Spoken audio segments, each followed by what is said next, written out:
రాష్ట్రంలో ఉన్న పేదలను అభివృద్ధి చేయడమే మా ప్రభుత్వం లక్ష్యమని పాలకుర్తి ఎమ్మెల్యే ఎస్ఎస్ని ఝాన్సీ రెడ్డి తెలిపారు. మహబూబాబాద్ జిల్లా తొర్రూరు పట్టణంలోని ఎమ్మెల్యే క్యాంపు కార్యాలయంలో సీఎం రిలీఫ్ ఫండ్ చెక్కులను ఆమె లబ్ధిదారులకు అందజేశారు. ఆరోగ్యశ్రీ పథకం ద్వారానే కాకుండా ఆ పథకం వర్తించని వ్యాధులకు పేదలను ఆదుకోవడం కోసం సీఎం రేవంత్ రెడ్డి లక్షల రూపాయలను మంజూరు చేస్తున్నారని తెలిపారు. ప్రజా సంక్షేమం కోసం ప్రభుత్వం రూపొందించిన పథకాలను ప్రజలు వినియోగించుకోవాలని ఎమ్మెల్యే ఎస్ఎస్ని రెడ్డి కోరారు.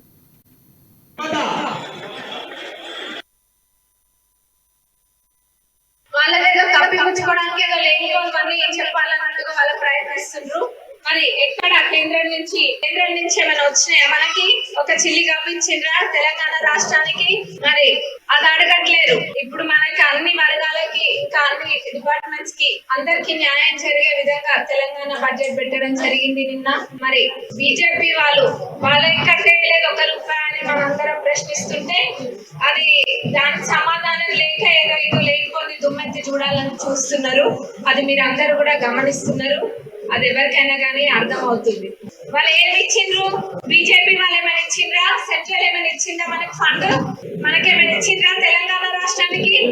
అప్పుడు ఏమన్నారు సీఎం గారు?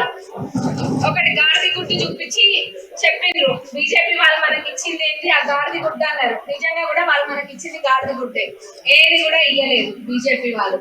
మరి కాంగ్రెస్ ప్రభుత్వం ఎప్పుడు కూడా రైతుల పక్షాన ఉంటది. మరి అట్లనే అన్ని వర్గాల వాళ్ళకి అన్ని డిపార్ట్మెంట్స్ వల్ల అందరికి విద్య అయినా వైద్యం అయినా లేకపోతే రైతన్నలకైనా ఎక్కడ కూడా ఎవరికి కూడా ఇబ్బంది కలగకుండా కాంగ్రెస్ ప్రభుత్వం